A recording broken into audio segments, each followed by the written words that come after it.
di Spanyol baheula aya Raja Isabella. Pan Spanyol teh negara Islam. Mantak loba ulama jebolan Spanyol, orang Spanyol. Ketika raja tersebut ningali kebiadabanana, maka dibrondonglah muslimin, tembakan. Ketika nunurut ka raja dicirian, etalah make kerucut, eta teh ditembak.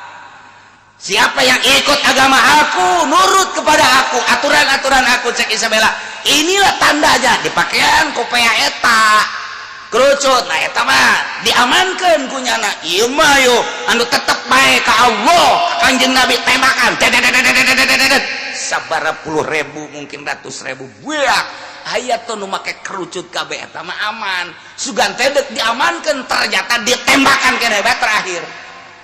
Bawa ke tempat, ini juga sama, tembak kabeh beres, beak kabeh. Etalah kopeah kenang-kenangan Spanyol datang ke kuari, dipakai ku anak urang. Sebenarnya mah nyana teh nganyerikeun urang duh sia goblok, kunaon make kopeah kos gitu. Eta teh penganiayaan terhadap Islam. Urang teh nyawa sejarah dipakai bae pan ku urang. Anak urang dibelikeun nyok. Oh loh, aja pamajikan orang, milih hiji deui cenah jang di dieu, jang di dieu.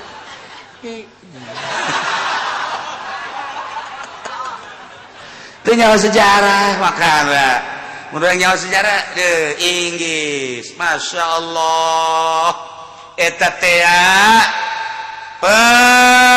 non kitu ngaranna pembantaian terhadap umat muslimin, mukminin. Ulah. Cukup pakai kopeah bae, cukup pakai kopeah hideung, make kopeah haji, ulah make nu moncongong kos itu. Bila perlu geus urang mah daripada kos itu make helm bae geus. Allahumma ya qadiyal hajat, Allahumma ya qadi. Masih keneh terusan ayat kamari di mana kamari teh ahli sorga teh dibejaan ku malaikat. Wahai jelema nu iman, wahai jelema nu iman tur amal soleh, antil kumul jannatu uristumuha bima kuntum ta'malun. Ulah asa-asa suk geura ka ditutuh sorga nu geus disadiakeun jang maneh jung geura ulah di darieu bae ribet. Hayu geura berangkat berat. Mana pimpinan kapilah namana ieu? Itu ayat. Ayo gara-gara benderana gara berangkat. Ayo geus berangkat kabeh ka sorga. Masya Allah. Dipimpin geus puguh ku Sidina Abu Bakar Siddiq, ku Sidina Umar, ku Sidina Utsman, ku Sidina Ali, Sidina Hamzah. Berbagai sahabat-sahabat kabeh berangkat mimpin para penganut-penganut. Dilanjutkan ku para kitu aulia-aulia Allah geus puguh al-aimatul arba'ah, Imam Syafi'i, Imam Maliki, Imam Hanafi, Imam Hambali. Berikut pengikutna berangkat ke surga. Jeung anu nuturkeun anu iman jeung amilus sholihat. Tuluy ka belah diana ku para wali-wali sanga. Ayo terus wah cenah aing adena geus jarah. Baiklah siang geus, wah berarti aing teh ngeneangan cenah bandarana. Salat henteu. Jarahna ge teh salat. Emang sia bisa teh salat gitu aing mah jarah ge neangan peperet. Sugan bae aya sakorsi. Kama lain zarah tanu kasih dagang melalui zarah. Dagang melalui umroh, dagang melalui haji. Dagang tama kos itu mah. Haji ulah, terus anu ulah. Pana tujuan kitu amat aing mah kitu bae aja. Ieu teh kudu ku batu, salah we geus pokona. Tama dagang, tama ngantak balalangkrut ge. Boga pondoknya na aju ngadirikeun yayasan umroh bangkrut pondok. Sebab niatna ge lain deuk ngaluhurkeun agama dagang. Kabehan henteu aya hiji dua nu bebeneran kula ieu deuk ka Mekah geus aya tu jamaah nama lantaran ieu jamaah perlu pembimbingan besi salah toapna besi salah engke saina jeung sajabana Kiai mah diberangkatkeun ku kula eta bae pangbimbingkeun nya. Oh tuh teu nanaon. Bisa kos kitu mah niatna karena Allah. Tuh masalah teh kos kitu mah ngaji keneh. Aju ulah nanyakeun ieu sabaraha pina. Tah asal geus pi bae dagang ngaran. Asal geus pi bae dagang ngaran.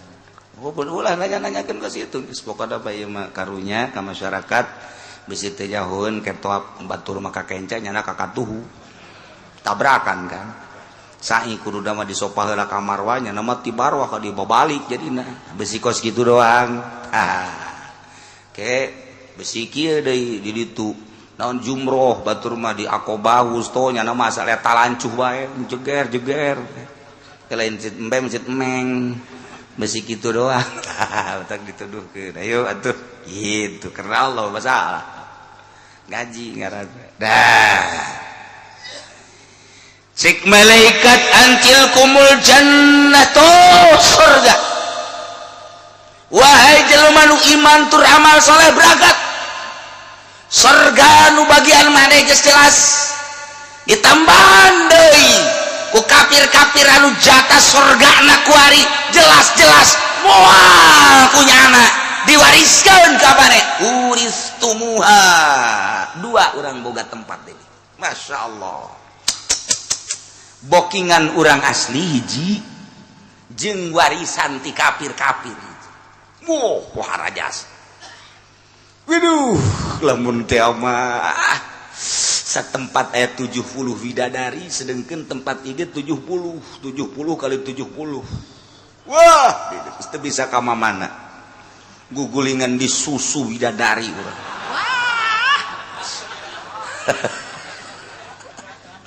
Halo Gusti Allah. Masyaallah. Kuari mah ahli sorga geus cicing di sorga, ahli neraka geus cicing di neraka. Geus masing-masing tempatna kuari mah.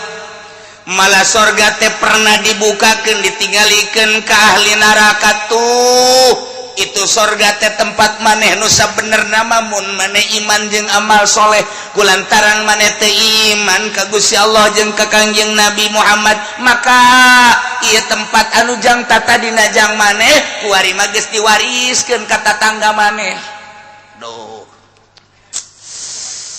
geus minahin jasa pokona urang di sorga kuari mah urang sorga geus cicing di sorga urang neraka geus cicing di neraka maka kuari ahli sorga nanya ka ahli neraka wanada ashabul jannati ashaban nar ahli-ahli sorga teh menyeru ngagero ka ahli-ahli neraka lamun aya ahli sorga samiliar berarti samiliar ngagero kabeh tong mana ting ku haramat samiliar jelema ahli neraka cengeng-cengeng ujian pangang ceuli didinya teh lain kudu kabehan lantaran bahasana ge ashab teh jama kapanggih jeung jama aljam jama di mana muqabalah jeung jama iza qubila lil jami maka tusiat maknana tengke diwarna-warna dibagi-bagi carana mungkin kelompok itu ngomong ke ahli surga mungkin kelompok ieu ngomong ke ahli surga mungkin deui saurang-saurang yang ngomong ka jelema anu kunyana diwauhan keur di dunyana henteu lain bareng kabehan ngomong bo sakumaha abri kan jeung polisi lamun geus siap kabeh siap dan ngomong kabeh bareng teh aya kelompok itu kelompok ieu aya saurang-saurang nah ieu bahasana jama kapanggih jeung jama nada ashabul jamaah ashaban nar aljamu idza kubilat lil jam'i maka tuziat maknana engke bakal diwarna-warna berarti mungkin per kelompok mungkin perorangan nah bisa saurang kapanggih jeung saurang deui aya jelema ka sorga ku ari kapanggih jeung ahli neraka babaturan anak Teddy sia di neraka aing di neraka Ted sia kunaon di neraka kunaon pan sia keur ieu aduh jeung aing babaturan keur di dunia kok di neraka sih kredit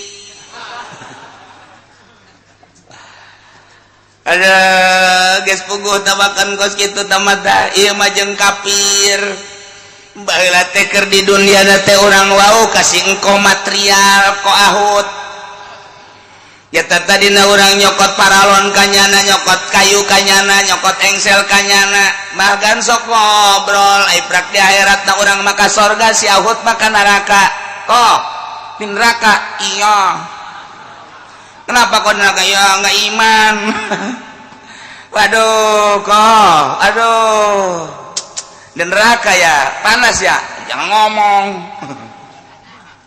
aduh atau Presiden Gus Dur kapanggih ke jeung Presiden Clinton baheula kungsi ngobrol wauheunnya nama jeung George Bush wauheun jeung George Bush engkekan Gus Dur ka sorga Clinton ka neraka George Bush ka neraka jeung berbagai-bagai nu ka neraka kafir kan disapa ku Gus Dur hai Clinton dadah dadah sini come here ngobrolnya ada didinya waduh gitu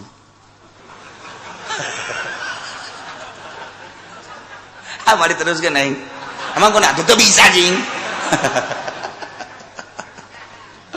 aduh langsungnya nyaritakeun bagaimana kabarnya dan apa yang dilakukan aduh ngobrol tak perorangan ngobrol urang ngobrol jeung sing ko ahut jeung si siang-siang malingseng ngobrol jeung si Tegwan ngobrol urang kabeh nah jeung kafir-kafir geus jelas-jelas ahli neraka atau babaturan urang ngejawara tadi nyabu bae keur di dunia nanti waduh teu eureun-eureun nya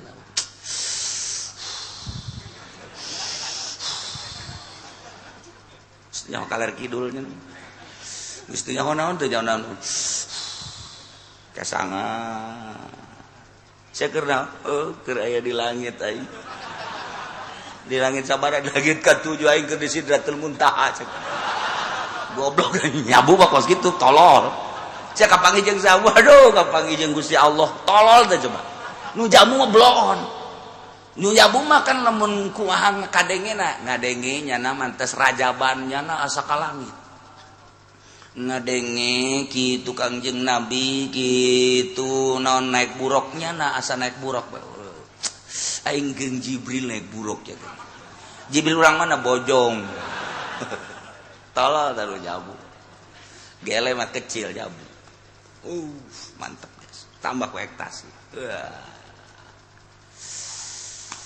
dicarekan geus seurinya syakaron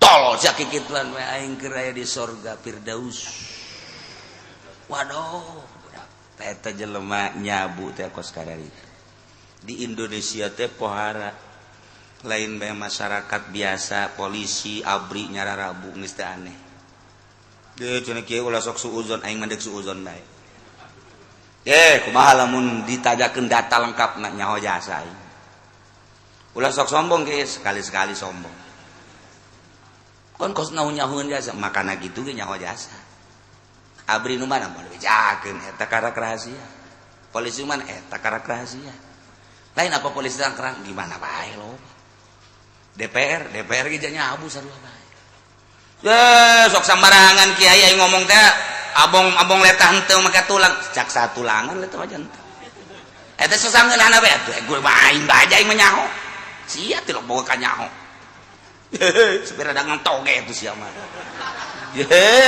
emang kiai osok beberangkatan gitu tetep kudu beberangkatan nyaho mah nyaho jasa nyaho di mana kiai makan ceng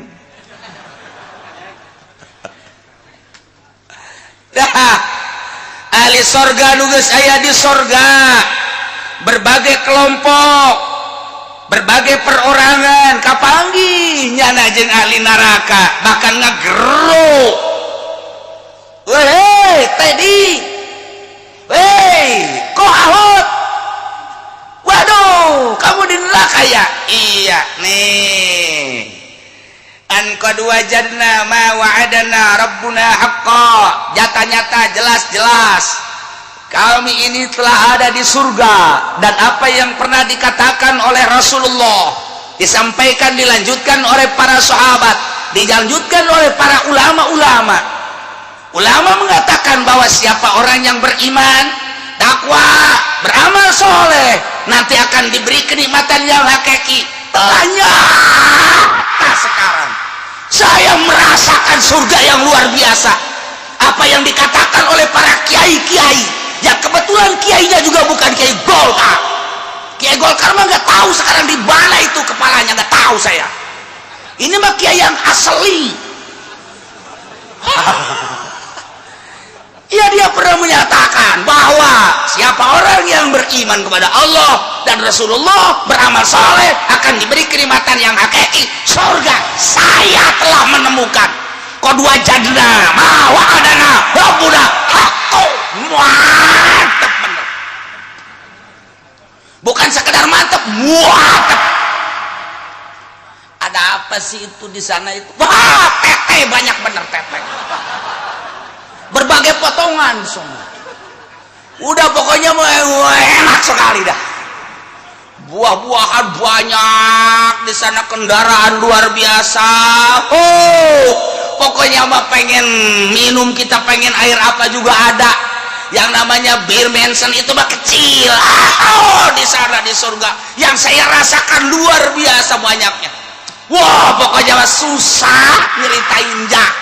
Sebab apa? Dulu kan kiai mengatakan kalau Muludan Rajaban, dia selalu mengatakan siapa orang yang beriman dan beramal soleh, surga bagiannya. Di sana akan menemukan kenikmatan yang hakiki. Saya sekarang sedang merasakan, sudah merasakan an qad wajadna alaih.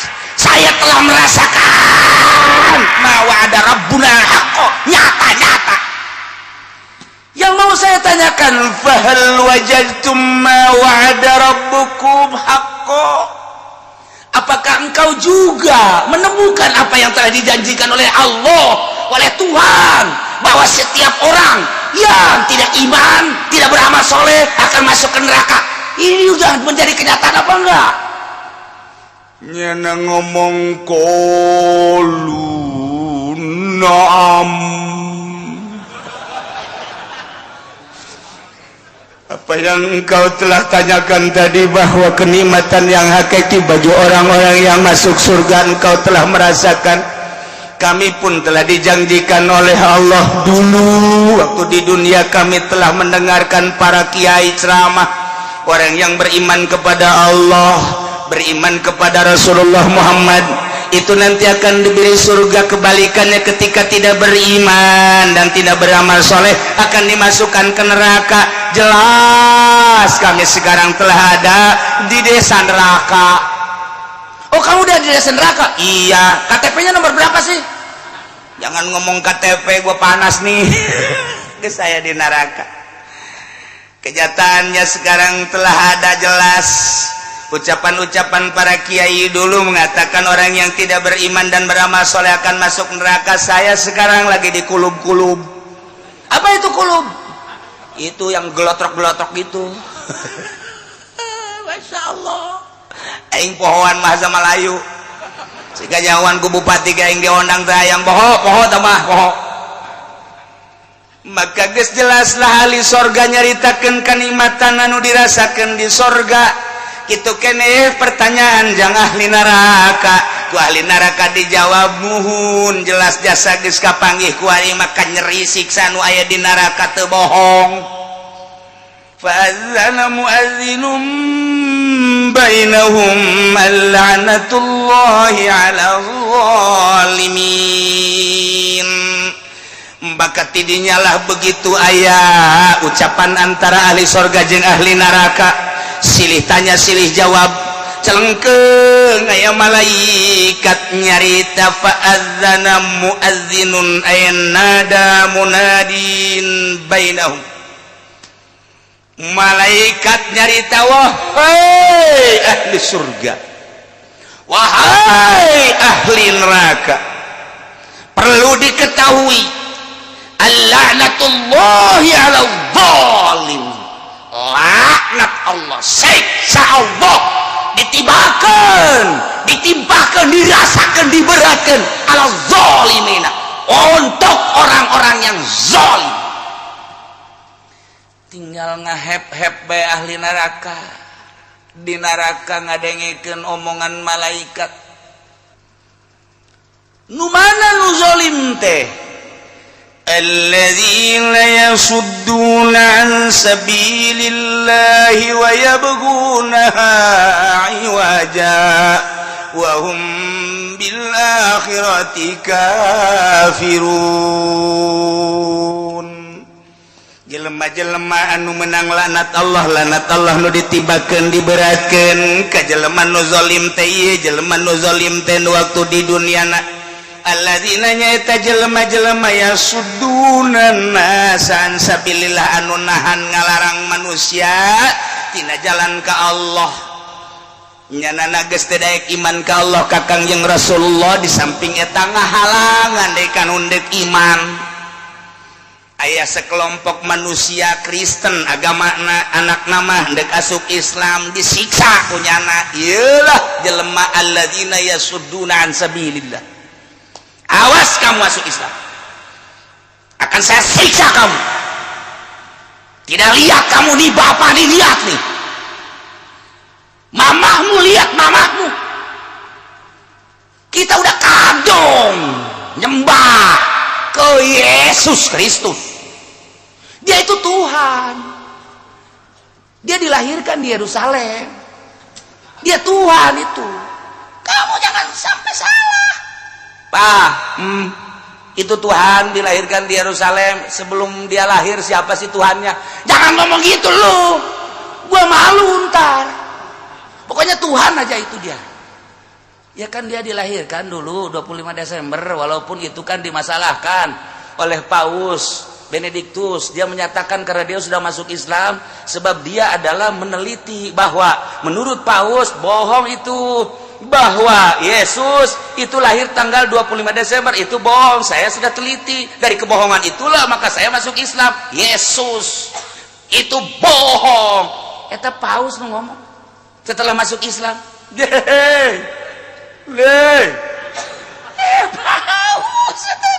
Paus Yohanes Paulus pun mengatakan bahwa Yesus Kristus itu Tuhan dituhankan. Sebelum dia wafat, sebelum dia meninggal, saya masuk Islam. Asyhadu an la ilaha illallah wa asyhadu anna Muhammadan Rasulullah. Bohong itu Yesus. Yohanes Paulus nanya, naritakeun kebohongan Yesus Kristus.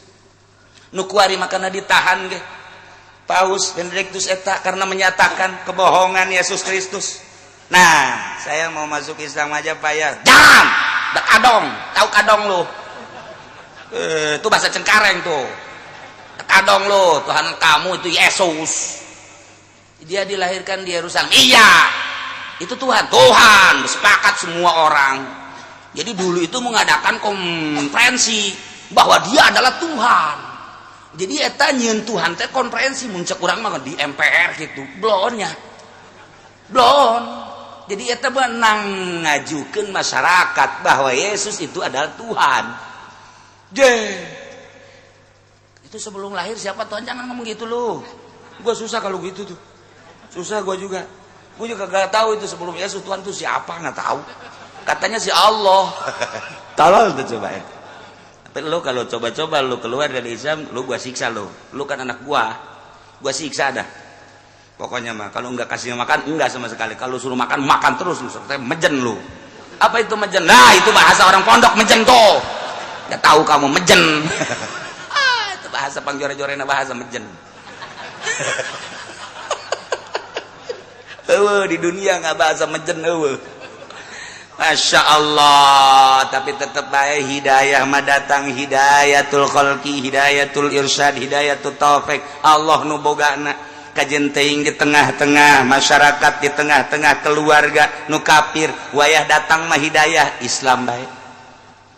Boro-boro eta deui ieu nomor 1 di dunia ngaranna ge Paus eta makan imamna Kristen mah tapi tetep bae waya hidayah nyulusup mah ku Gusti Allah iman mahal iman mah tapi kadang murah anak Ki Haji urang Bitung cuman sekolah doang di Semarang balik ka dieu asup Kristen murikak bulu urang mah aya deui jelema ka Yogyakarta kuliah bebenean nyana jeung Kristen balik hanya setahun ka lemburna menta ka bapana ditikakeun jeung Kristen eta mah no Kristen tah mah Kristen masa no kudu kawin jeung Kristen di puguku lagi geus asup Kristen naudzubillah min zalik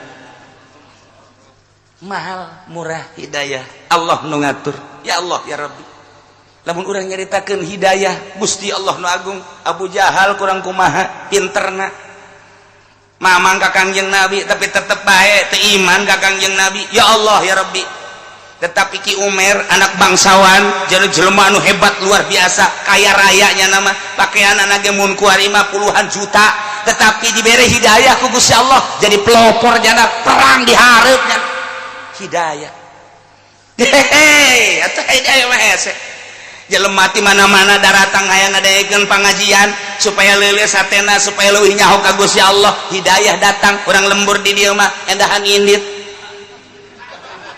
ulah seuris ya seun serikeun bloon sia aing kasinggung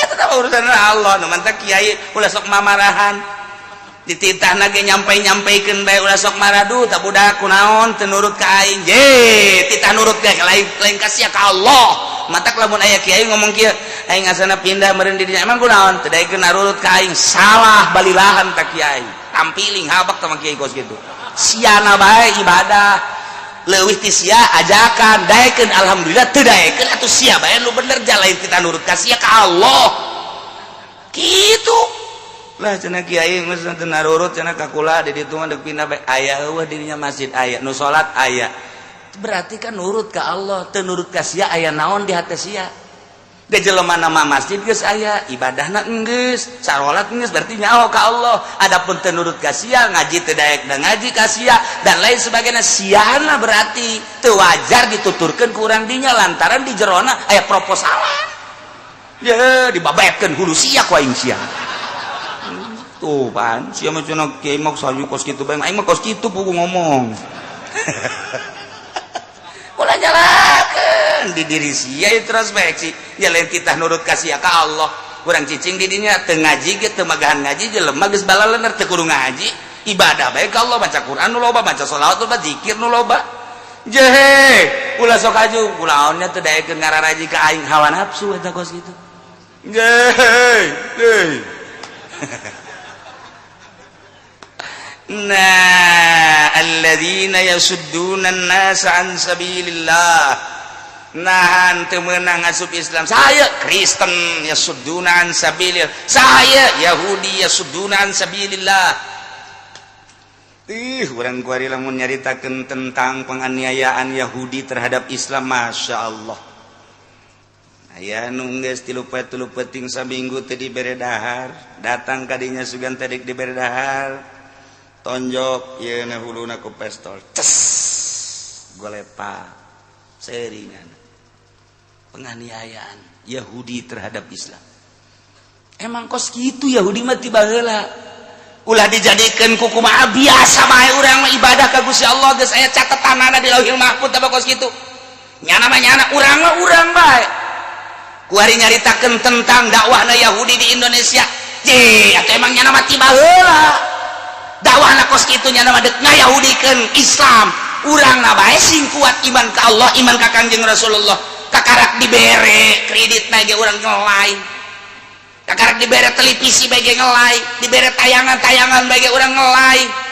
datangkan teu berjamaah mimitina kablah ditu lemah teu salat je atuh urang anu salah jadi urang anu bener mah ya teu hayang aing diperbudak ku Yahudi piceun ta televisi kurang emang sireman ganti tolol kiai aja tolol itu boloon bin tolol gitu gerak tuh nanti ngomong aing Yahudi atau aing Yahudi mah Uzair atau aing mah Kangjeng Nabi Muhammad Nasrani maka ditu Yesus Kristus satu aing mah Allah jeung Kanjeng Nabi Muhammad kumaha cek Allah bae aing mah dina Al-Qur'an geus diceritakeun politik menurut Al-Qur'an ekonomi menurut Al-Qur'an aing mah deuk nurutan eta nyana dakwah aing bae titik beres ujian ieu mah sok kabawa ku pikiran nyana Pak ayo sia gara dakwah di dieu ye tolong si bangun panas amat dunam jangan di dia ngembangkan Kristen. Aisyah nggak sholat, ingin tiap sholat aja mah. Orang pada yang seri. Aisyah balinger kan dah, ya tu pokoknya mah aing mah sholat ke, aing kudunya ngembangkan Nabi bentar ayang ngomong. Atau pikiran siapa yang lain kudu sholat. Lah kalau mau naon siapa pokoknya tak. Sebab nukos gitu mah okos bener baik. Mungkin apa? Tidak boleh. Panggil dan aku pendeta. Kamu ini ada apa sih? Pokoknya nggak boleh ngembangin di sini. Nggak boleh. Kami yang merasa tenggagu. Kamu punya mobil nggak? Punya. Bagus. Tuh bawa mobil saya. Yang mana? Oh no. Makasih ya. Yang kurang lembur. Kemarin telepon sih galak amat kita ngomong. Lah. Masing-masing nggak sih agama. Masing-masing basi. Ini orang negara demokrasi. Itu nggak sebaik. Kurang-kurang nyana-nyana kok beda jeung kamari lo omong eta sih ganti mobil nanti mana eta lah masalahna tuh kan ayeuna teu salat tokos kitu ayeuna salat lain ibadah teger mah ngaganggu kana salat aing ngaganggu kana perjalanan ibadah aing ieu teu beres ye kajian kumaha eta urang kan kababawa ku hari kababawa urang kuari make pakaian ketika Natal milu make nu moncongong ka dieu milu trompet milu urang lamun nyaho sejarah nama sedih sebenarnya kumaha di Spanyol baheula aya Raja Isabella pan Spanyol teh negara Islam mantak loba ulama jebolan Spanyol orang Spanyol ketika raja tersebut dek ningali kebiadabanana maka dibrondonglah muslimin temakan ketika nunurut ka raja dicirian etalah make kerucut eta teh ditembak siapa yang ikut agama aku nurut kepada aku aturan-aturan aku cek Isabella inilah tandanya di pakaian kopea eta kerucut nah eta mah diamankeun ku nyana ieu mah yo anu tetep bae ka Allah Kanjeng Nabi tembakan sabaraha puluh ribu mungkin ratus ribu buak aya tuh nu make kerucut kabeh eta mah aman sugan teh diamankeun ternyata ditembakan keneh bae terakhir bawa ka ieu tempat ini juga sama tembak kabeh beres beak kabeh etalah kopeah kenang-kenangan Spanyol datang ke kuari dipakai ku anak urang sebenarnya mah nyana teh nganyerikeun urang duh sia goblok kunaon make kopea kos gitu eta teh penganiayaan terhadap Islam urang teh nyawa sejarah dipakai bae pan ku urang anak urang dibelikeun nyok tolol atuh pamajikan urang milih hiji deui cenah jang di dieu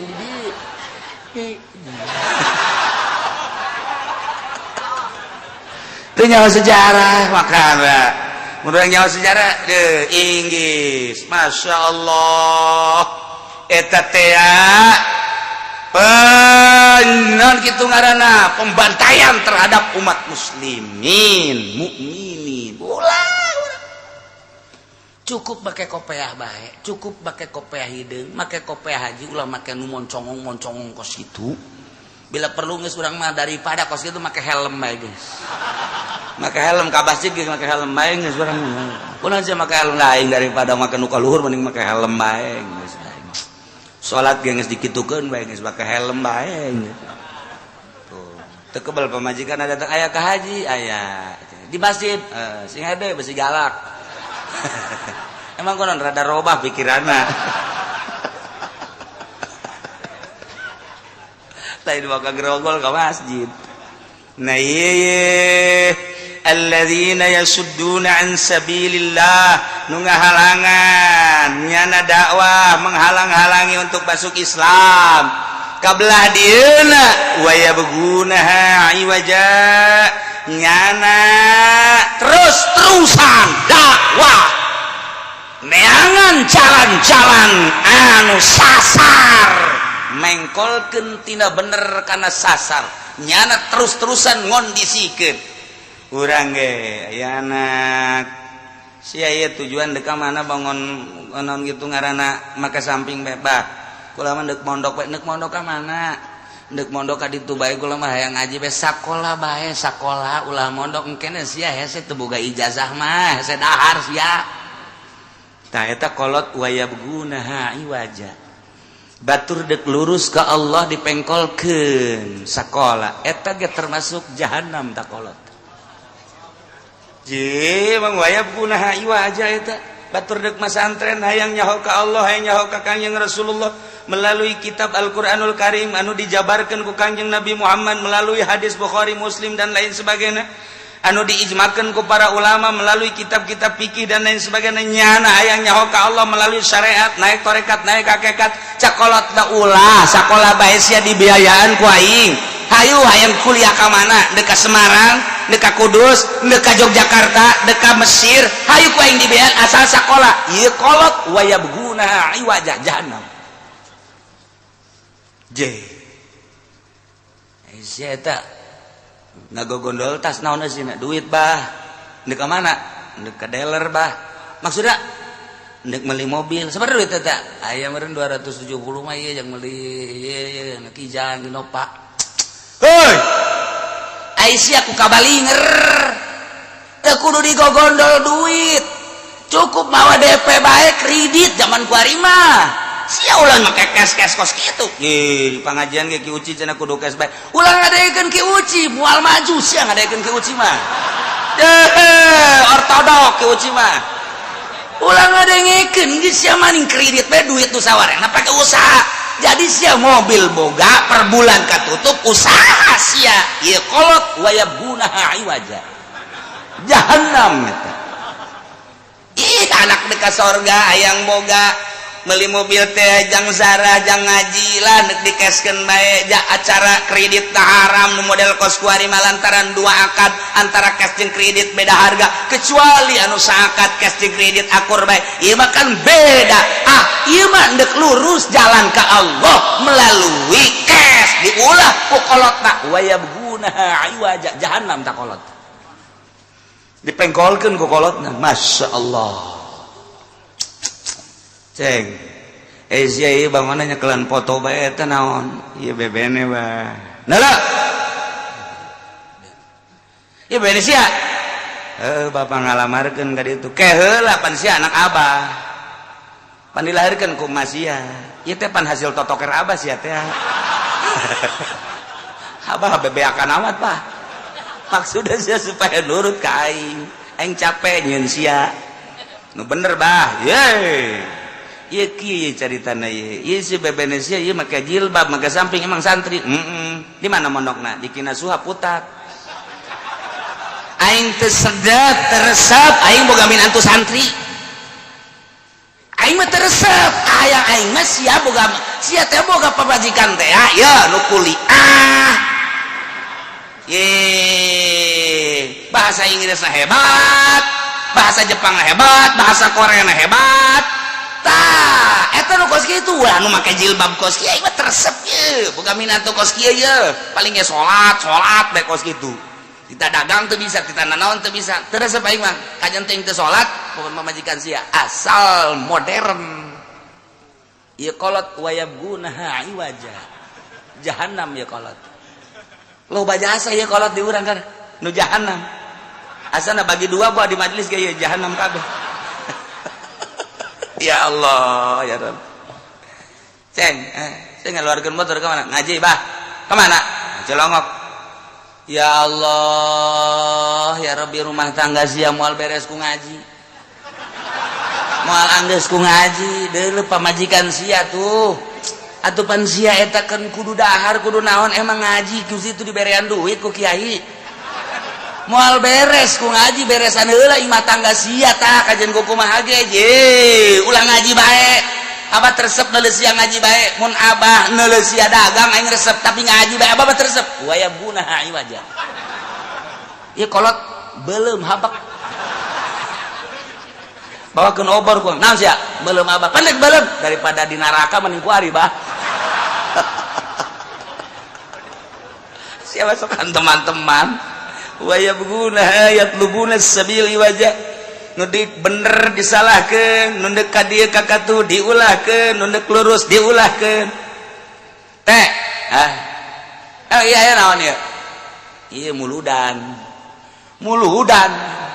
bidah teh sok macem-macem segala muludan segala naon nyaritakeun Kangjeng Nabi kan lah geus teu kudu muludan ya di dia ya tah teu kencan muludan geja salat biasa segala biasa ini muludan gandeng ngakeun muludan segala rupa ieu mah kokolot lembur ngakeun muludan supaya rabat tambah cinta-cinta ka Gusti lah bedakeun geus teu kudu muludan waya bunaha iwaja jahanam tah budak jahanam usir habak jangan mokos gitu ya brak usir diusir beneran waya bunaha iwaja nu loba jasa ieu mah nu waya bunaha iwajana nu mengkol-mengkolkeun nah anak kamu ini cita-citanya pengen jadi apa letik kan saya cita-citanya pengen jadi ustad jangan jadi ustad jangan coba jangan jadi apa jadi apa saya pengen jadi kiai bah jangan nggak bagus apa jadi apa masinis aja ya masinis kereta api belum tak kolot jadi ustad ulah jadi kiai ulah jadi masinis satu naon bedanya jeung tukang beca masinis mah ngan beda saeutik doang itu mah buleut setirna ieu mah panjang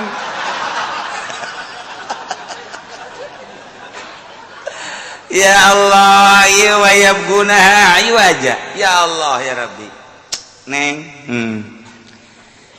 ieu kakak kieu neng naon jaimah geus teger mobil atuh geus aya 3-4na perusahaan geus maju Quran kan nitah nyandung nah ieu mah kakak mandek adil seadil-adilna pokona mah mun di neng 2 poe di dieu 2 poe mun di neng sapoe di dieu sapoe itu mah kumaha musyawarah jeung para syaitonir rajim bengke nah ieu kumaha neng tah kumaha tah kira-kira jai imah geus teger kendaraan aya kakak usaha geus alhamdulillah asana meureun sapoe 10 juta mah kakak teh akan ngahasilkeun ka jakarasa ku neng di bank ge loba keneh kan duit nah ieu mah kan masalahna ieu karunya loba awewe anu henteu boga salaki ger terutama aya janda-janda aya yatim tah karunya ka yatimna kakak mah atuh heuh jak kakak mah aya soal kikituan mah jeung neng ge kurang kumaha ngan yatim kan aya mere langsung ka yatim mah kan teu bagus aya kitu mah kan makna dikawin kan jadi yatimna kan bagus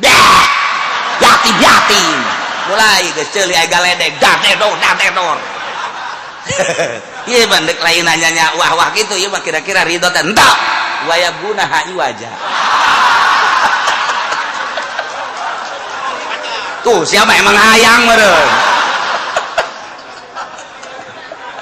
Masya Allah tapi pamajikan ngasehatan kak kula ge janyaho ja kula ge santri imah dosa kieu mah geus leuwih ti teger atuh kendaraan ja hampir teu kapake duit ja loba kakak ieu ngadidik kula ge hiji teu kadidik ku momun 2 kak kira-kira kakak kumaha tah engke di akhirat tanggung jawabna kula ge ieu bisa salat bisa puasa dan lain sebagainya lain di kakak meunang ti sejen engke kakak lamun kawin deui teh kakak kumaha aju kakang ke berat ka ditu kulang ke teu gilir-gilir eta siap teu ka neraka jahanam beh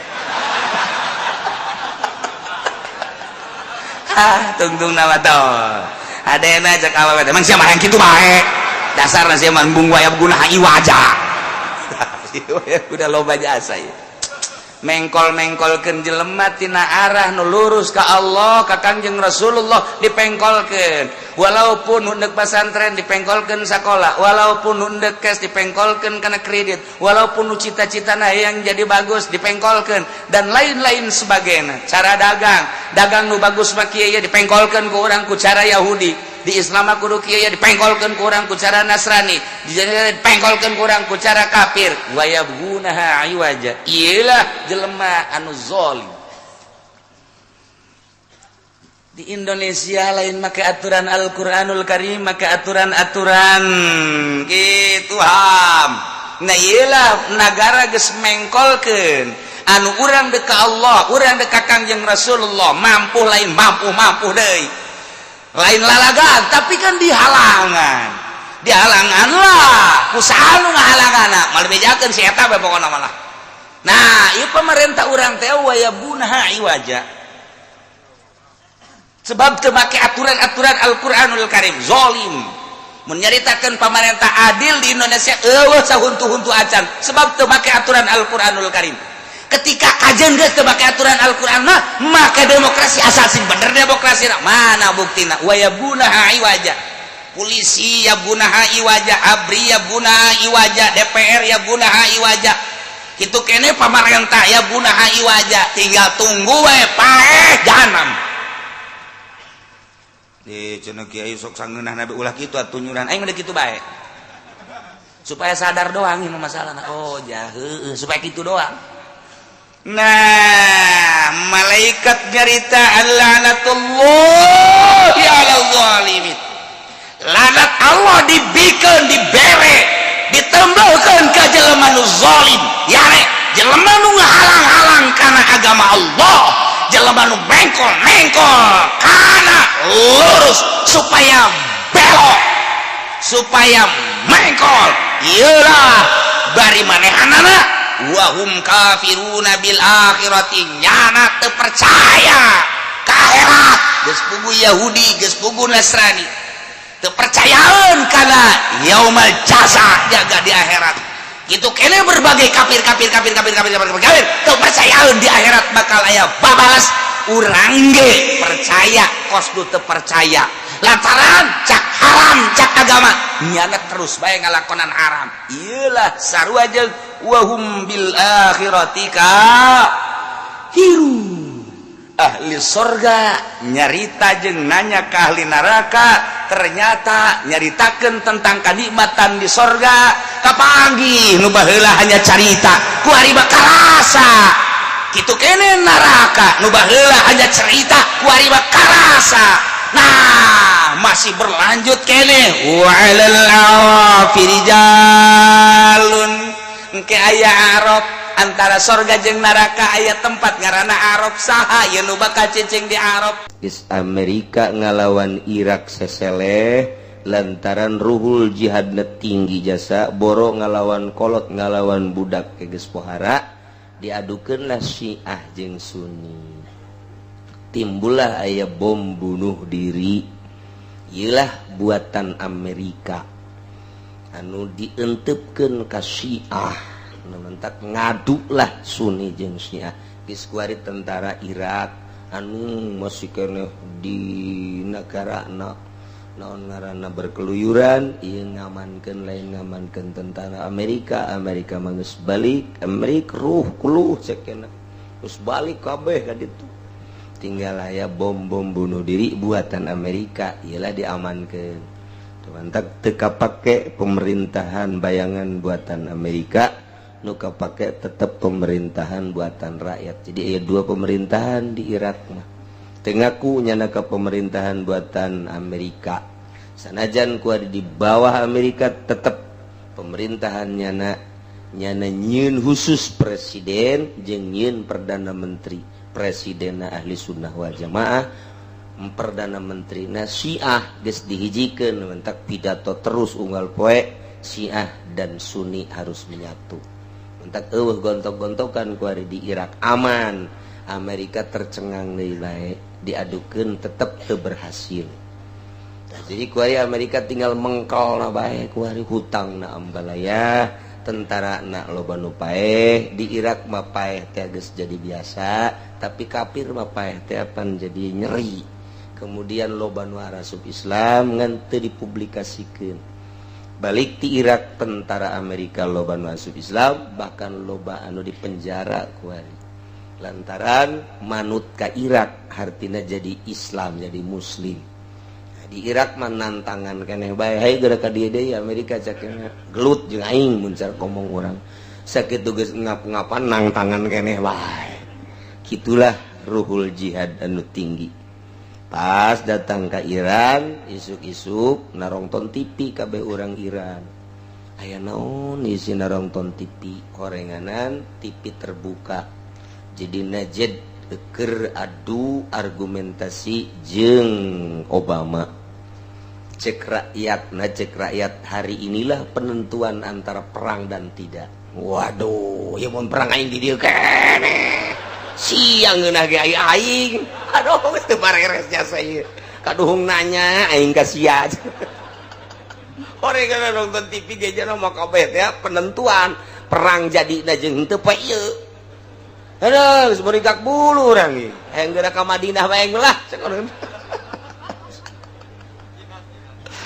juat jasa orang Iran lah Ju nanya ke rakyat dah kumaha siap jasa perang lantaran bakal menang jasa ngalawan Amerika Ju beres tete adu argumentasi adu dalil kula nanya deui kumaha tah hasilna Iran siap perang jeung Amerika cuman karena cinta agama rakyat jeung bangsa perangna ulah di negeri Iran perangna siap kami ke Amerika kami nekna rusak Amerika atau di lapangan mana adu kekuatanana itulah Najd tanda tanganna ulah di Iran pokoknya siap perang datang ke paeh rakyat Iran asal ulah di negeri Iran kami siap ke Amerika tentara Iran kabeh ke Amerika dek paeh dek hirup kami siap saumur hirup dek ngalawan kafir kahiji atau di lapangan mana perangna asal ulah di negara tak itulah keputusan nana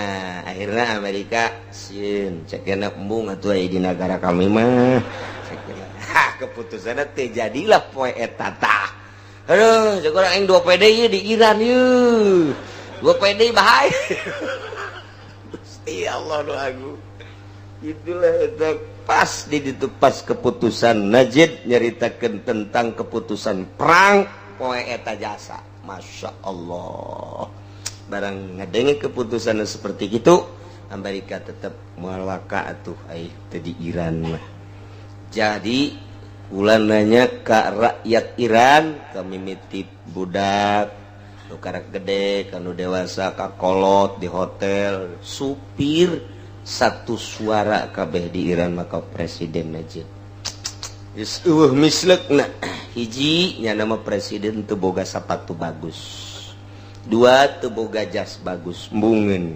3 teu boga mobil bagus 4 imah nageh sederhana dibere imah kenegaraan embung make Najd cak rakyatna langsung ngomong katilu nya nama ieu mobil-mobil pentaris teh dipake na teh khusus jeung urusan kenegaraan bae urusan rakyat di luar eta teh dipake lampu ge nya nama lampu sorangan bae ke urusan negara kakarak make lampu negara jadi inget-inget ka Sayyidina Ali karramallahu wajhah mentak satu suara rakyat nu nganggur tetep dijamin bae digaji bae rakyat nu nganggur digaji di Iran namun daek sakola geus teu kudu mayar boh urang Iran boh urang luar negeri Mesir nu sakola di Iran Indonesia nu sakola kabeneran kapanggih jeung urang Indonesia nu sakola di Iran caknya gratis jasa kemudian urang mamana ge nu sakola di Iran gratis bahkan lain sakadar sakolana hotelna gratis daharda gratis sagalana pokona mah asal daek bae lain bae rakyat Iran aju nanya deui ngobrol di mobil ieu kabehan ge nu digawe di Iran mah sakadar ulah nganggur doang sebab geus digaji ku pamarentah Masya Allah eta ngan boga minyak-minyakna doang di Indonesia mah mun geus kitu leuwih-leuwih ti kitu sebab naon atuh melak suweg ge jadi dangdeur di urang ya Allah ya Rabbi geus pokona mah nyana mun nyaho ka Indonesia kos kieu atuh geus kapitaeun jasa di Indonesia geus pohara kakayaan Indonesia teh geus kabeh dunia nyahoeun tersubur sadunia adalah Indonesia minyak aya di Indonesia logam aya di Indonesia emas aya di Indonesia besi aya di Indonesia kadongdot aya di Indonesia sambal aya di Indonesia segala Masya Allah Telandek jada jeung serikeun urang ngobrol jeung urang Iran da Indonesia mah hatina nagarana subur kaya ceknya na tapi rakyatna miskin. Nyahoeun tah urang Iran ge. Urang Iran teh ka urang Indonesia nyahoeun nagarana subur ceknya na rakyat miskin. Di Indonesia mah negara di Iran mah cek urang mah negara boga minyak-minyakna doang tapi rakyat mahmud. Rakyat kaya. Dek digawe dek dengan prinsip orang Iran tetap kudu belajar. Masya Allah cara gojasa lempang lagi nu beled di Iran nu beled jadi lamun lempang tak fokus orang lamun neuleuh di Mekah bae datang orang Iran atuh mun sai urang mah tilu kalinya geus beres nya geus beres urang kakarak tilu ideran nya geus beres. Nu tadi teh ka mana cek urang gandeng Allahumma geus geus urang kakarak tilu. Kakak tilu ge aju ngaso. Kunaon deui nyekelan suku. Disek-serikeun urang luar negeri masyaallah. Eta lah lalakon ziarah terus Madinah mah geus biasa ziarah ka Kanjeng Rasul terus ka Mekah. Jadi salila perjalanan alhamdulillah nu muriang aya di hiji bapakna Haji Rura Oji terakhir geus kolot bae didorong-dorong terakhir sapoe dedek balik rada muriang panas tapi ku hari biasa balik deui alhamdulillahirabbil kukula disalam-salamkeun cekula assalamu alayka ya auliya Allah assalamualaikum ya Allah minta lamin murid-murid kula tikawau kula kabeh disalamkeun ka Kanjeng Rasul kabeh disalam-salamkeun nya nama teu maot ieu nyaho wa kuari ge nuturkeun meureun neuleukeun mana coba nuruk salam teh barang dideuleu oh itu di juru jaker hees jaker masyaallah.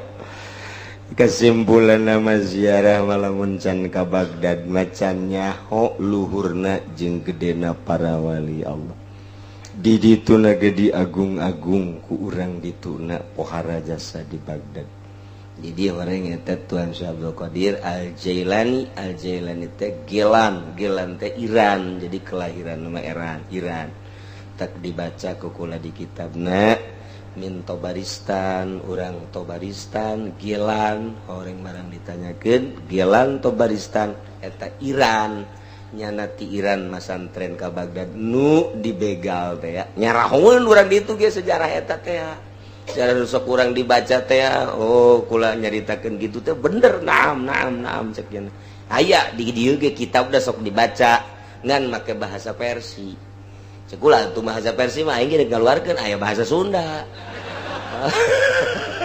Tuh sih bahasa Persia bahasa Arab lain daun lain. Bahasa Persia apa ya bahasa di itu kitab dah khusus. Jadi kos nu kurang dibaca teh persis. Ngan urang mah disundakeun ti Arab itu mah asli na bahasa Persia. Jadi jaritakeun Tuan Abdul Qadir lahir di Gelan eta Iran cekiana. Persia Tobaristan jadi jajahanana baheula teh pan diserang ku Soviet eta jadi dibelah-belah Afgan Tobaristan terus Afghanistan eta baheula mah Irak jeung Iran ngahiji kemudian dibelah eta teh kuari ge masih Gelan teh masih kene Iran kene ti kota mun hayang ka negeri Gelan ka kampung kelahiran Tuan Syekh Abdul Qadir 90 kilo jauh tadi namun bangsa 20-30 kilo ndek lantaran 90 kilo tak kagelan teh teu kudu ieu nama pesantren tah eta tigelan ka Baghdad lantaran saat eta kiai-kiai Abu Sa'id eta teh ayana di Baghdad Syekh Yahya ayana di Baghdad jadi guru-guru Tuan Syekh Abdul Qadir maher saat eta ayana di Baghdad geus nya nama pesantren lah ka Baghdad. Terus perjalanan nuku urang sok dibaca teh bener teh di ditu ge sok dibacakeun. Ngan hajut teu balik deui ka negrina lantaran muka pesantren, majelis taklimna masyaallah saablag-ablag. Jadi dimakomkeunana diurut imahna kemudian pesantren, majelis taklim. Ngan meureun baheula ribuan ku ari mangajina meureun ku incu-incuna saetikan jadi ongkos anu kumasih henteu ditincak ku jelema teh. Wah, majelis taklimna pohara jasa. Pemerintah mah 20.000 30.000 ge asup ta majelis taklim. Gedena ngan geus teu katincak ku jelema ku ari. Tinggal urut-urutna bae. Artina ngan gara urut sejarah baheula. Belah dituna di deket majelis aya anakna dimakomkeun di dinya ngan kurang pati daratang ka ditu geus tinggal bangkos bangunan kolot bae. Ngan gedena eta majelis taklim pohara meureun baheulana ribuan ngajina Tuan Abdul Qadir Jilani nailah tinggal pati laksanakan. Konon lain cerita naon gitu ngaranna sakadar carita horeng asli dongeng cak urang di Amerika ngabom makom Tuan Abdul Qadir terus-terusan bertubi-tubi tapi eta bom teh nyaliwah bae terus bae nyaliwah bae aya nu datang ka dinya du ka tengah ieu makom ieu majlis pandinya aya pelataran gede ge luar biasa pelataran henteu daek ditu sababarahan tak jadilah paranti kitu ngungsi. Jadi masyarakat Iran lamun pelobah dinya keur diboman ku Amerika kadarinya aman. Ilah karomahna datang ka kuari Tuan Abdul Qadir teh lain sambarangan. Eueuh tanda-tanda urut kabom teh mah pasantren Majelis Salim jeung makom Tuan Abdul Qadir padahal ieu jalan belah dina mah beak kabeh. Raretak urut dibom. Ilah jadi ke zaman perang kamari kadarinya ribuan manusia nyilip ditonton jadi nongton teh orang didinya nongton beonet teh ta non kana bom teh masyarakat teh didinya lantaran nyana geus ngarasa aman dia semua lain mah di dieu mah tadi taronton teh tah urang mun sakapeung waktu deuleu di TV nongton teh tah didinya nongton siang ka ditu padahal mah ngabomna ka dinya teh ke asal geus deukeut bae ka dinya medok ka dinya surak urang ditu hore barere surang irang dasar Abu Nawas kabeh seserian nonton bom teh didinya orang lantaran aman jasa. Masya Allah teh telah numentok kuaria jubel bae nu ziarah teh sakumaha naon bae terus teu eureun-eureun sadunya tiba mana daratang ka dinya tak begitu datang orang Indonesia aneheun isi jelema tah lain ceknya leutik amat. Betul orang Mesir sekolah waduh walau dedu datang teh ya wala leutik aja tambah lapar pan beuti leutik bae pan Masya Allah. Gusti Allah nu agung berangkat di Iran ka Teheran ka Mashhad ka Dubai jadi ka Madinah sapoe 3 kali naik kapal capek naik kapal ti mimiti sieun datang ka teu sieun datang ka resep datang ke Olab naik kapal teh. Naik kapal deui. Teh berangkat teh sapoe 3 kali naik kapal teh ti Iran ka Teheran, terus ka Mashhad, terus ka Jeddah 3 kali naik kapal. Masya Allah. Di Jeddah karak naik mobil ke Madinah, naik mobil tambah. Jadi kesimpulan nama ziarah teh geus alhamdulillah berkat doa kabehan.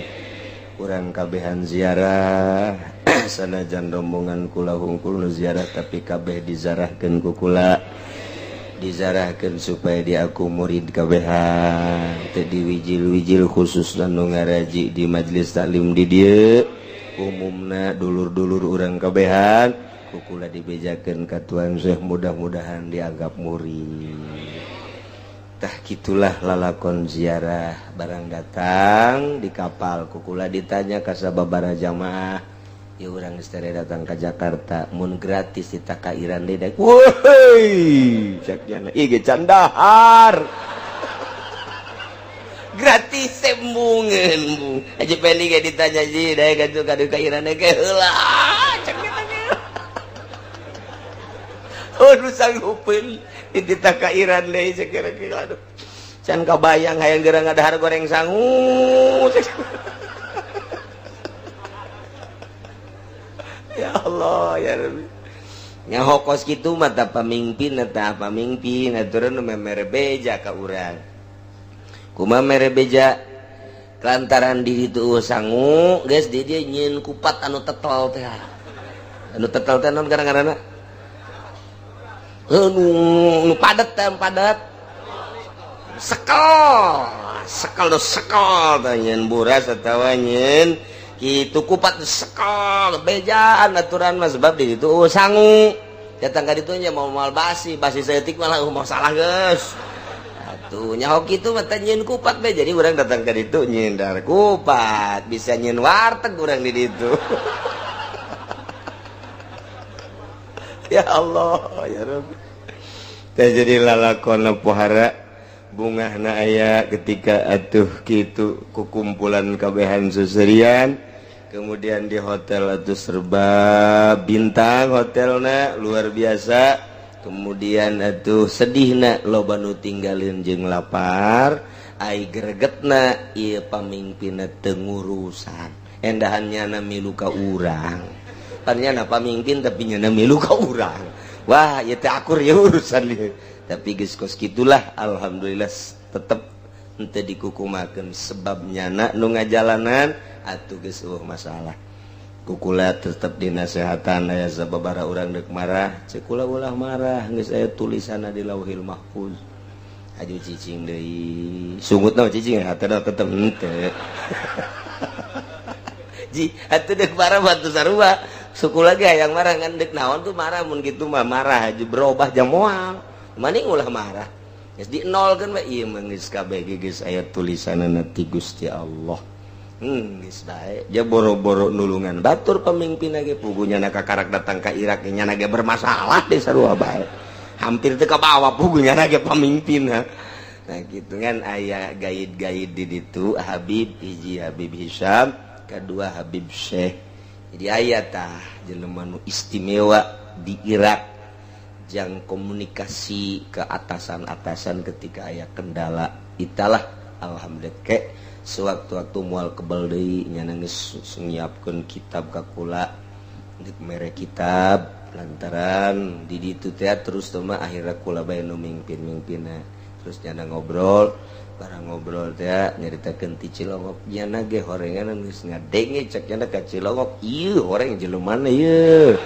jadi geus ngadenge geus dekat dieu jana moal kebal kula saminggu di imah cekna insyaallah kula dekat dieu ka Cilongok geus kebal hayang ka Cilongok nama bari mau oleh-oleh bebaga sababaraha kitab geus dibeli kitab kunyana di Irak mantap kula teu meuli kitab sebabnya ngabejaan geus dibeli kitab anu taya deuk dibikeun ka kula jeung hayang wauh jeung beusi engke jamaah Cilongok nu hayang ka Irak deui nyana siap kanteur geus ku kula engke dipersiapkeun saha nu deuk ka Irak da ieu siap nyana nganter deui ka ditu nyana mah Habib jadi wauh nyana jeung atasan-atasan jeung petinggi-petinggi Irak tak eta ge sababnya lah bisa lolos nu dalapanan teh atuh pan ieu mah tentara lain naon lain si ditek di naon gitu ngaranna ditawan sakumaha tawanan Vietnam atuh heueuh tas pagulituk jeleumana lapar pan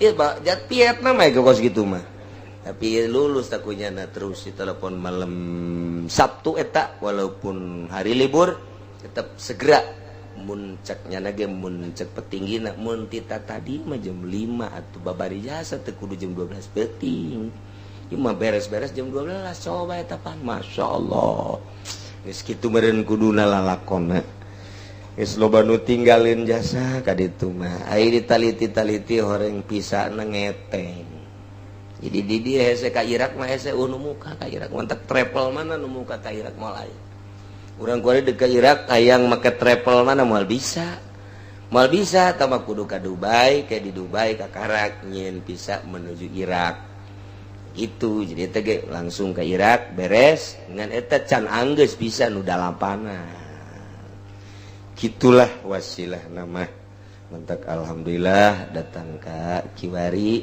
paling kabehan di Madinah panas di Mekah leuwih panas kula nanya ka Fauzi aya naon ngaranna Mukimin urang dangder anak Kiai Haji Sayuti panggil ngajemput kula nanya sabaraha derajat emang ji ye di dieu bari saya juga 52 paingan panas jasa kana tarang 52 kan orang Arab mah pinter ngabohong kunaon tuh dibejakeunna mah 48 bae sebab belum dibejakeun 52 orang Arab mah embung kaluar besi paeh kakena eta kalau orang Arab lah ngabohong jadi pemerintahan Arab ngabohong mah geus 48 geus rakyat biasa lamun dibejakeun asa geus leuwih 50 geus teu daekeun kaluar padahal iya asli dan cekeuna 52 paingan panas teu bisa bentak ku panas-panasna tapi alhamdulillah lamun toap mah toap lolobana hayang kosong sedangkan kosong eta ti jam 10 ka jam 12 atuh geus bae orang Indonesia mah emang kos kitu meureunana ongkoh laleutik tapi maksakeun maneh hayang kosong teh kudu jam sakitu bae geus pokona ada kumaha pae geus sebab babar ganjing du gede teh eleh geus neangan kosong ai kosongna eta jam sakitu panas los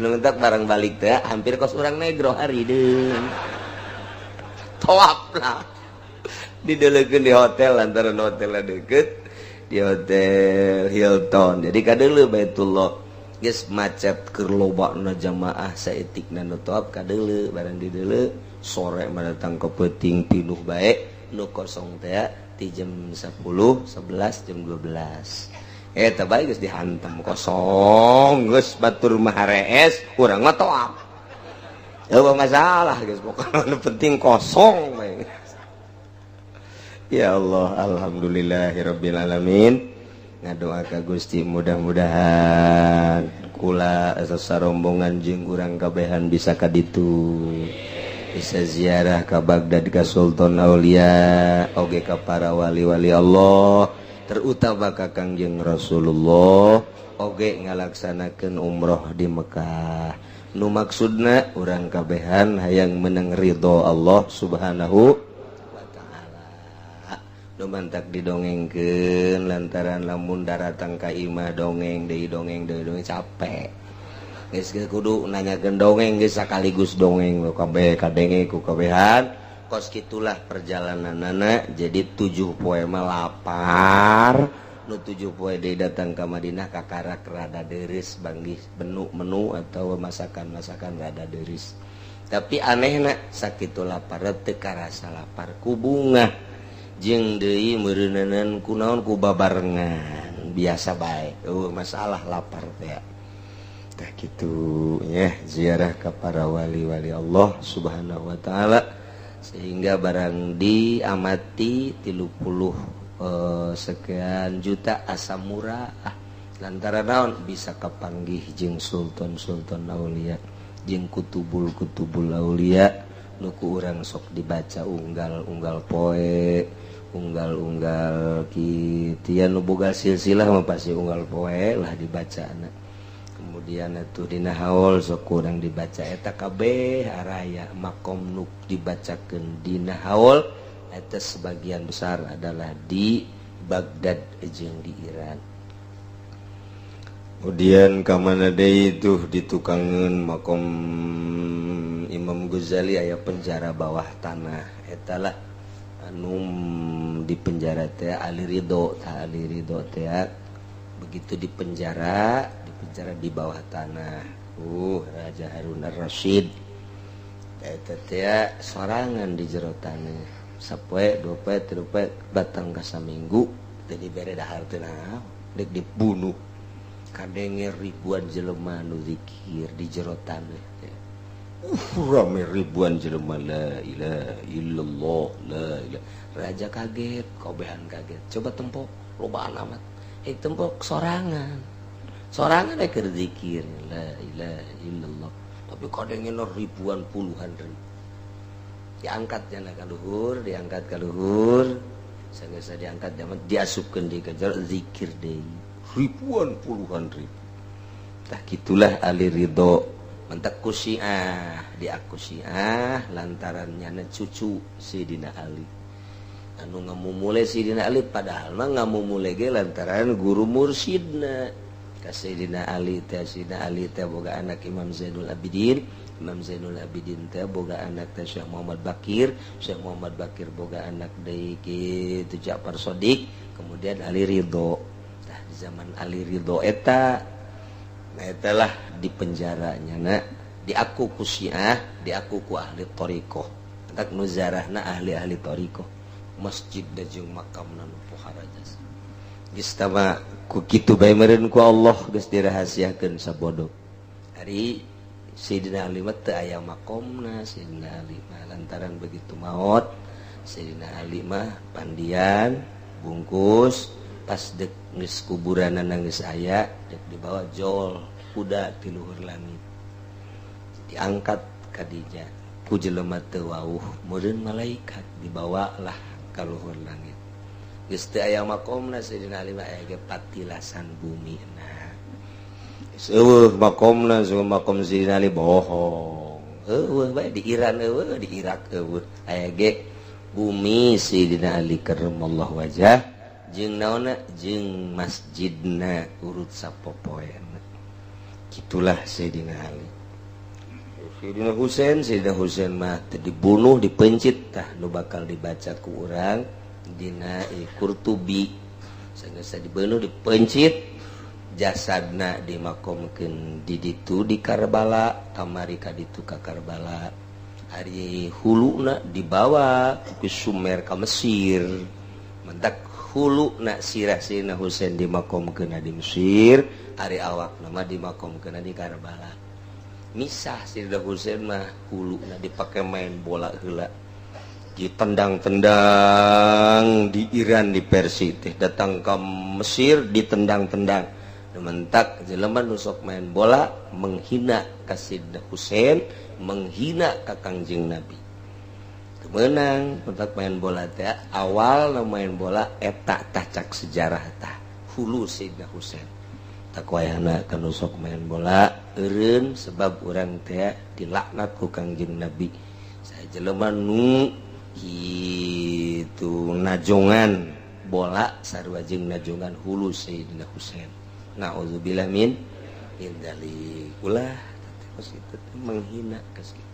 Mantak nu ngagedekeun main bola teh Yahudi sebab naon baheula teh nya neruskeun baheula. Oper ditendang, dioper ditendang, dioper ditendang, dikembangkeun jadilah sepak bola. Gitulah perjalanan ziarah di azaman baik ku kabehan ya Allah Maha Kawasa. Mudah-mudahan orang boga ongkos, nu mudah-mudahan maka nasibkeun hese jasa hayang menang nasib teh kudu cinta heula ka para wali jeung terutama ka Sultan Aulia. Geus cinta kakarak berangkat ge gerak engke ge timbul tina cinta bakal bergerak.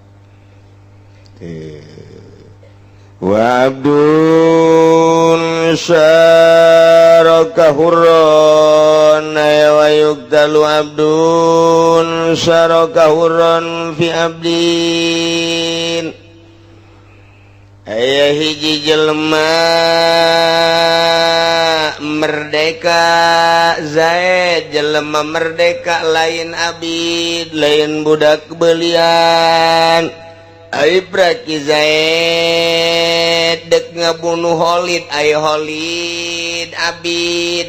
Lamun Zaid jelema merdeka ngabunuh Khalid pangkatna abid, dibunuh ku Ki Zaid. Teu kudu dibunuh Ki Zaid nama lantaran jelema merdeka mamulya, ay abid mahina. Ketika jelema anu merdeka ngabunuh abid teu kudu dibunuh deui, paling bayar diat.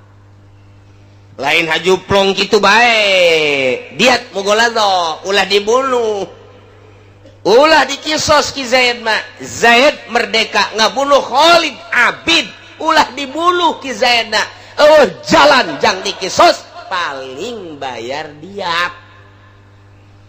Kuarimah aya Umar pangkatna abid neleki Zaid ngabunuh Ki Khalid abid, eta Ki Umar ngabantuan Ki Zaid ngabantuan untuk sehingga ulah salah babantu. Jadi Ki Umar nilai Ki Zaid seorang merdeka. Ki Umar nama abid. Rejengan ngabantuan kaki Zaid dek ngabunuh Ki Khalid. Tah ayeuna eta Ki Umar ngabantuan Ki Zaid dalam rangka ngabunuh Ki Khalid. Ta eta Ki Umar nu pangkatna abid lantaran sapagodos jeung nu dibunuh. Ta nama Ki Umar nama tetap wajib dikisos sebab akur jeung nu dibunuh. Nah Ki Zaid nama bayar diat guys. Wa abdun bunuhlah Umar nu pangkat abid sarokan nu rejengan yakni ngabantuan huron ka Ki Zaid anu merdeka fi abdin dina ngabunuh Ki Khalid pangkat abid bunuh deui. Jadi Ki Umar mah tetep bunuh bae. Wazimiun saraka musliman fi zimin. Wazimiun ayo yuktalu wazimiun bunuh ka fi zimin rejengan ngabaturan yakni gitu ngabantuan musliman ka jelema muslim dina ngabunuh kafir zimi. Jalama muslim Zaid muslim ngabunuh Ki Khalid kafir zimi.